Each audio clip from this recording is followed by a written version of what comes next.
Felicitas había hecho una seña a su marido, Pedro, rodeado por mucha gente e interrogado afectuosamente acerca de su palidez, solo logró escaparse un minuto y pudo bisbiciar al oído de su mujer que había encontrado a Pascual y que Macar se marchaba aquella misma noche.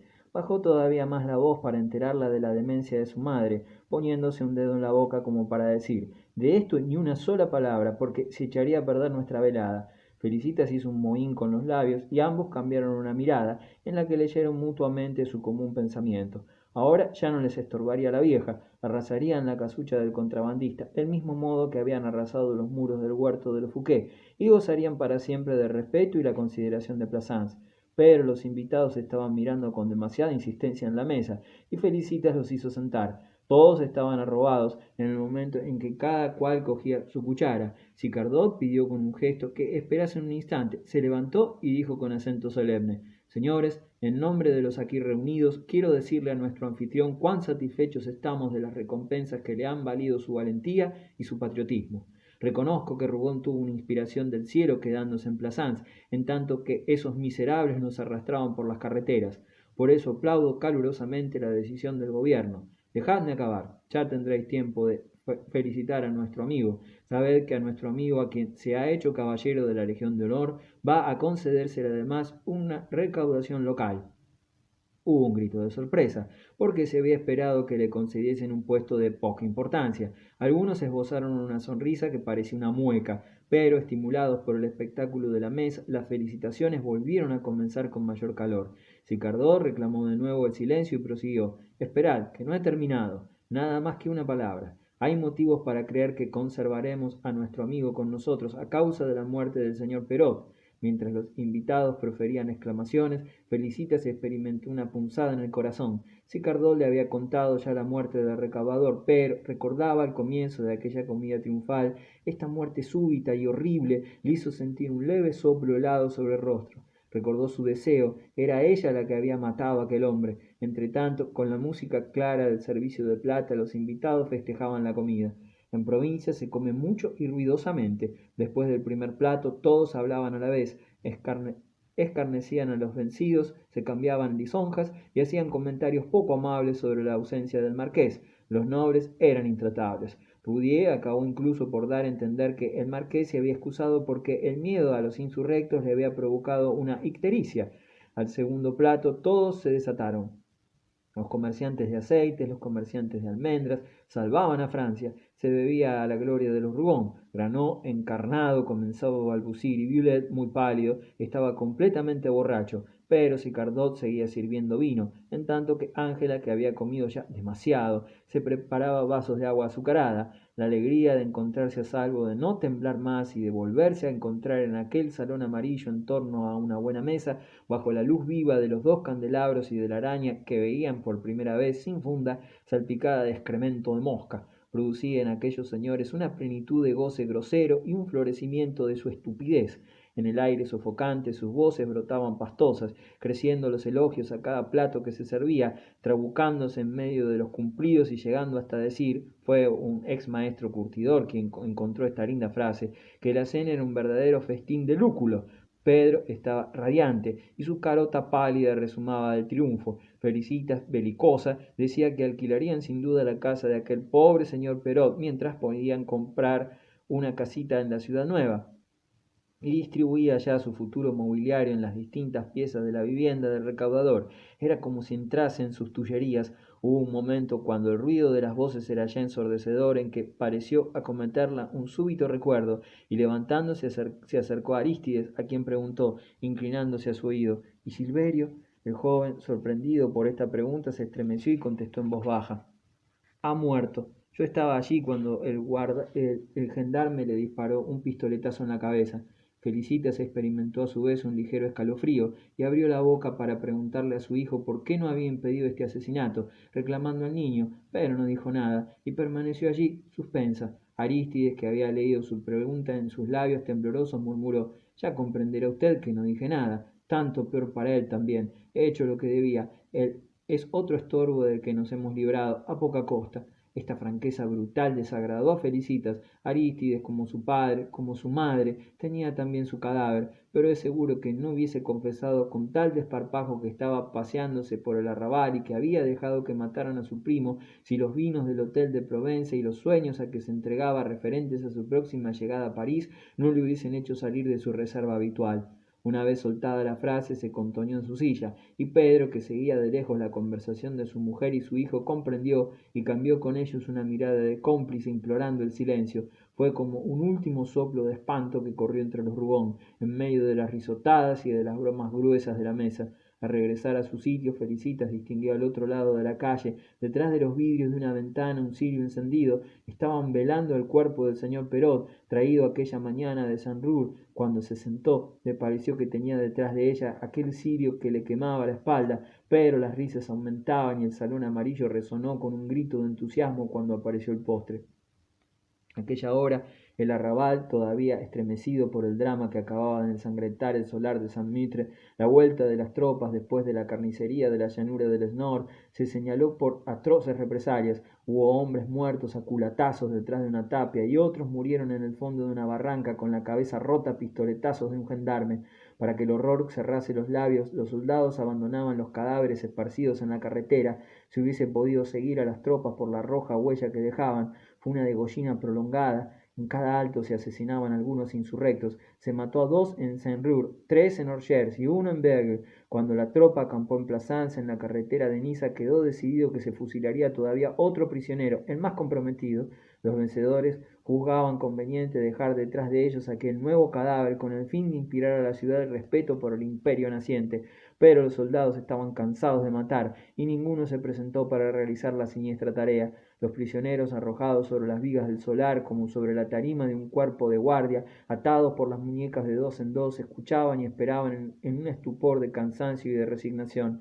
En aquel momento el gendarme Rengad se abrió paso a codazos entre los curiosos que formaban corro. En cuanto se enteró de que la tropa volvía con varios centenares de insurrectos, se había levantado tiritando de fiebre, arriesgando su vida en aquella fría noche de diciembre. Al salir fuera volvió a abrírsele la herida, la venda que cubría su órbita vacía se manchó de sangre y por su mejilla bajó hasta sus bigotes un hilillo rojo. Espantoso de ver, con su cólera muda y su cabeza pálida envuelta en un trapo ensangrentado, corrió a mirar el rostro de cada preso detenidamente. Recorrió así las vigas, inclinándose, yendo y viniendo, haciendo estremecerse a los más estoicos con su brusca aparición. De repente exclamó: «¡Ah, bandido! ¡Ya te tengo!». Acababa de descargar su mano sobre el hombro de Silverio. Este, acurrucado sobre una viga, con el semblante muerto, miraba a lo lejos en el lívido crepúsculo con una expresión dulce y estúpida. Desde su partida de Saint-Rour su mirada se había mantenido así, como hacía a lo largo del camino, durante las leguas interminables, cuando los soldados apresuraban la marcha del convoy a culatazos. Se había mostrado de una mansedumbre de niño, cubierto de polvo, muriéndose de sed y de cansancio, caminaba sin cesar, mudo, como una de esas bestias dóciles que van en rebaños bajo la garrocha de los vaqueros. Pensaba en Miette. La veía tendida entre los pliegues de la bandera, bajo los árboles, con la mirada perdida en el firmamento.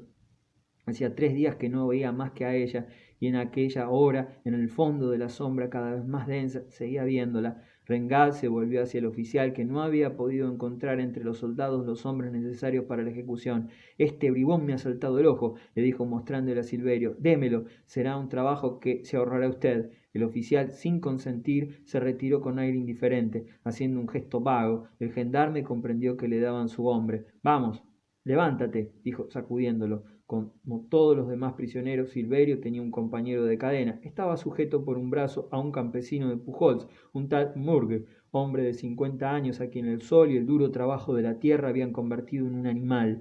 Encorvado ya, con las manos engarfiadas y el rostro sin relieve, guiñaba los ojos al helado con esa expresión terca y desconfiada de los animales apaleados. Había partido armado de una horquilla porque todo su pueblo partía, pero jamás hubiese podido explicar lo que le lanzaba así afuera de sus tierras. Desde que le habían hecho prisionero comprendía todavía menos, creía de una manera vaga que le llevaban a su casa, y el asombro de verse atado, el espectáculo de toda aquella gente que le miraba, le pasmaba y le embrutecía más aún. Cuando no hablaba ni entendía más que su dialecto, no pudo adivinar de qué quería el gendarme. Levantó hacia él su rostro obtuso, haciendo un esfuerzo e imaginándose que le preguntaban el nombre de su tierra, dijo con voz ronca: «Soy de Pujols». La multitud estalló en una carcajada y unas voces gritaron: «Desate al campesino». «Bah», respondió Rengal, «cuanto más se maten de esta canalla será mejor. Ya que están juntos me los llevaré por delante a los dos». Entre la gente se alzó un murmullo. El gendarme se volvió con su terrible rostro manchado de sangre y los curiosos se apartaron. Un pequeño burgués atildado se retiró, declarando que si permanecía allí más tiempo no podría luego cenar. Pero, como unos chiquillos que reconocieron a Silverio hablasen entonces de la muchacha roja, el burgués volvió sobre sus pasos para ver mejor al amante de la mujer de la bandera, de aquella mujerzuela de la que había hablado la Gaceta. Silverio no veía ni oía nada, y fue preciso que Rengal lo cogiese del cuello. Entonces se levantó, obligado a Mur a levantarse también. «Venid», dijo el gendarme, «no será largo». Silverio reconoció entonces al tuerto y sonrió. Debió de comprender. Después apartó la cabeza. La vista del tuerto y de aquellos bigotes que la sangre endurecía como una roja escarcha siniestra le causó un pesar inmenso. Hubiese querido morir en medio de una dulzura infinita. Evitó encontrar el ojo único de Rengal que brillaba bajo la palidez de la venda, y por su propio pie el joven se encaminó al fondo del solar de San Mitre, al estrecho pasadizo escondido detrás de las pilas de maderos. Mugre le seguía. El solar se extendía desolado bajo el cielo amarillento. La luz coloreada por las nubes cobrizas producía turbios reflejos. Jamás aquel campo desnudo, el solar donde las vigas dormían como atizadas por el frío, había tenido la melancolía de un crepúsculo tan lento, tan triste. Al borde de la carretera, los prisioneros, los soldados y la multitud desaparecían entre la negrura de los árboles. Únicamente el terreno, las vigas y las pilas de maderos palidecían a la luz moribunda con un tinte fangoso y un vago aspecto de torrente seco. Los caballetes de los aserraderos, mostrando en un rincón su flaco esqueleto, esbozaban los palos en escuadra de una horca y los largueros de una guillotina. No había ya más seres vivos que 3 gitanos que asomaban sus rostros espantados por la puerta de su carromato, un viejo y una vieja, y una muchacha de cabellos ensortijados cuyos ojos relucían como ojos de lobo. Antes de llegar al pasadizo, Silverio miró, recordó un domingo lejano en el que, en una noche de luna clara, había atravesado el solar. ¡Qué dulzura conmovedora! Cómo se deslizaban lentamente los pálidos rayos a lo largo de las vigas. Del cielo helado caía un silencio soberano, y en aquel silencio la gitana de los cabellos ensortijados cantaba en voz baja en una lengua desconocida. Después recordó Silverio que aquel domingo lejano databa de 8 días. Hacía 8 días que había venido a decir adiós a Miet. Qué lejos estaba aquello. Le parecía que no había puesto los pies en el solar desde hacía años, pero cuando entró en el estrecho pasadizo su corazón desfalleció. Reconocía el olor de las hierbas, la sombra de los tablones, las brechas de la tapia. Una voz desconsolada brotaba de todas aquellas cosas. El pasadizo se alargaba, triste y vacío. Le pareció todavía más largo y sintió soplar en él un viento frío. Aquel rincón había envejecido de una manera cruel, y vio el muro cubierto de musgo, la alfombra de hierba quemada por la escarcha y la pila de tablones que las aguas habían podrido. Era una desolación. El crepúsculo amarillento caía como un barro impalpable sobre las ruinas de su amor. Tuvo que cerrar los ojos y vio de nuevo la verde avenida y cómo se sucedían las estaciones dichosas. El ambiente era tibio y él corría, azotado por el aire caliente, con Miet. Después caían las lluvias de diciembre, fuertes e interminables, y ellos seguían acudiendo, ocultándose bajo los maderos y escuchando extasiados al ruido del agua que caía a cataratas.